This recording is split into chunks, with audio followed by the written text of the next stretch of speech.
Howdy. There has been a wolf in our yard last night, and how to put it, like I thought it could be a wolf. I measured the prints, and later on it got confirmed by a professional that, yeah, it is a wolf. Not the biggest one, 30 to 35 kilograms, but nonetheless, yeah, very interesting. Very interesting. A lone wolf. Yeah. He found another lone wolf. But anyway, let's go to something interesting. Some time ago, I have been on this ridge, and it's a little bit hard to see here on the video, but it's rather steep. Down there you can see cars, there's a parking place. And it is, I don't know how many degrees, 45 maybe or something. It's rather steep, and there has been a tree falling once. And there are very interesting places because there you can see how it looks beneath all this vegetation. You get a glimpse. And I found that stone there.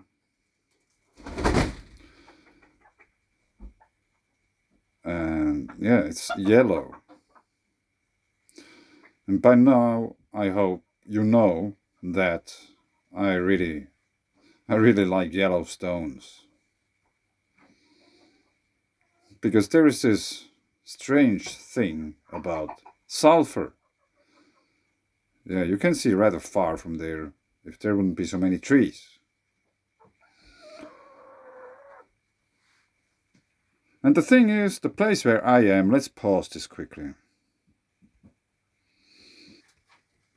And we go over to the Pulse website, the EPEMC gateway. I recommend you to check the site out, it's very interesting. There is so much information, you have no idea. So, here, the third paper, which is found here, we go to click on that. Plate tectonic issues, the influence of electricity in rock forming processes, and a coherent connection between science, mythology, and history of Finland, Part 2. Anyone can help fill the puzzle. Wallace Thornhill. I talk about sulfur also here. Sulfur. And the very first picture of the whole paper, the author is standing in front of a dune. Conventional theory considers these kinds of mounds as glacial deposits, so-called moraines, but the author considers them as dunes, i.e., winds were creating these landscape features, winds like no one alive today has ever experienced, but many ancient tales are telling us. Yeah, I think it's also in the Bible. The winds which carried away the mountains. Yeah, that's the scale of a human to a dune. The power of nature. So, they are, of course, obviously you can see that's a cut through. And where I found that stone, as you see here on the video, I'm on top of this dune. However you pronounce that word properly in English. Dune, maybe? Eine Düne auf Deutsch. And yeah, under this falling tree, I found that stone. And back then, I still had this lighter which functioned. Now it doesn't work anymore. It broke. And I just wanted to warm it up in order to know if the yellow stuff in that stone is sulfur or not. And that's some 3 weeks ago or something.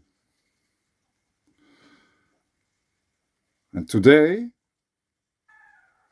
just before the wolf man came around, I managed to do something to that. Yes, I'm about to put it in the microwave and see, does it do anything? I expect parts of the stone will turn red. So we will see if I am correct or not. Of course, it has to warm to a certain degree in order for the sulfur to turn red. And if it gets really hot and it doesn't turn red, it's not sulfur. But I cut it open. And it was very hard to...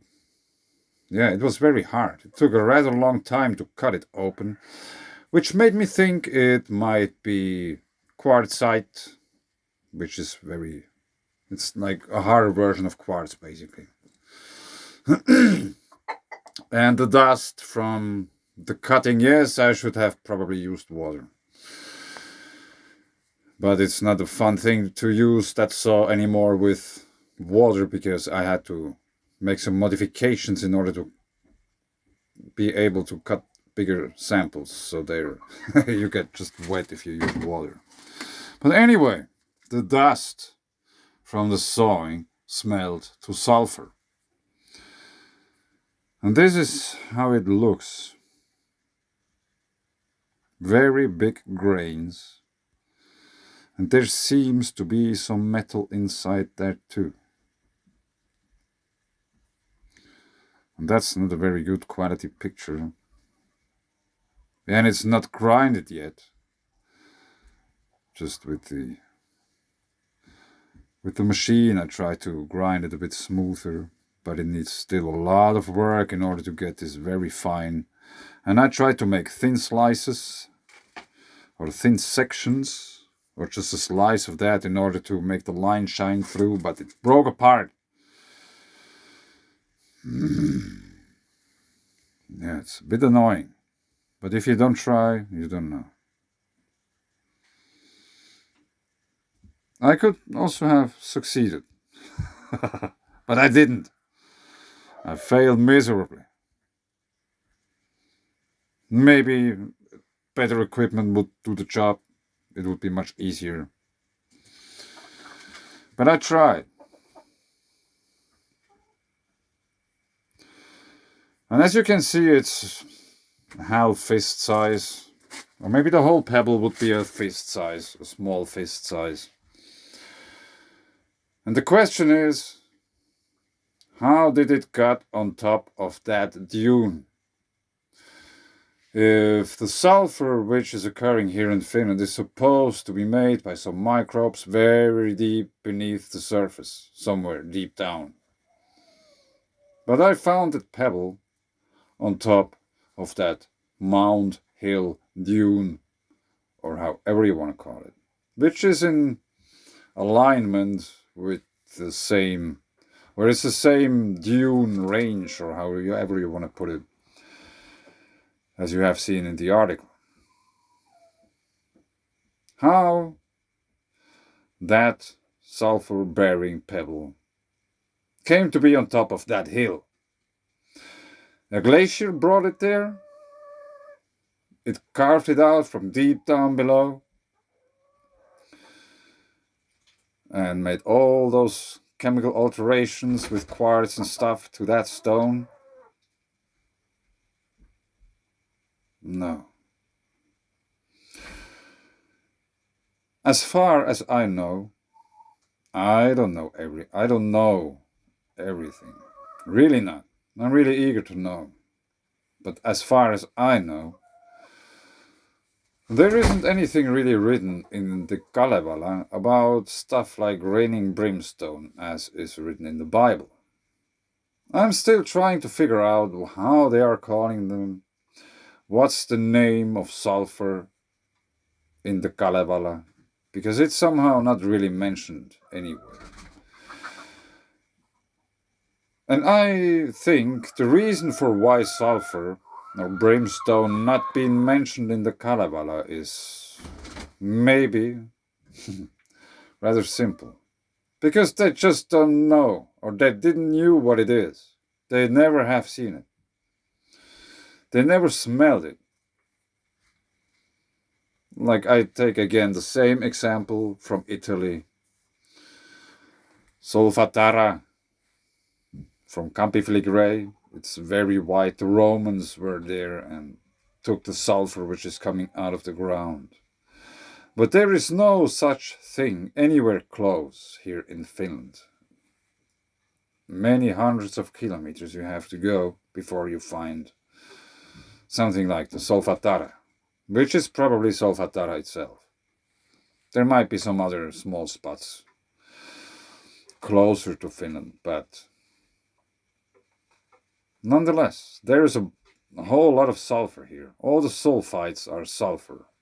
You need sulfur in order to get a sulfide. Yeah, that pebble was on top of that hill, under the tree trunk, under the fallen tree. If you go to the forest and you see a fallen tree and you're interested into geology or whatsoever, go check it out. Because basically you could determine the age of the tree by counting its rings, and then you would know how long this ground was untouched, at least. Yeah, let's see when I got time to put parts of that stone into the microwave. Does it do anything? I don't know. We will see. Yeah. That's a very interesting topic. But anyway, a lone wolf came around, and yeah, I'm in a way a very lone wolf as well. And I really hope I can share soon some very exciting news, very exciting facts. Yeah, I'm talking about really hard facts. But let's see. Time will tell. And yeah, thanks.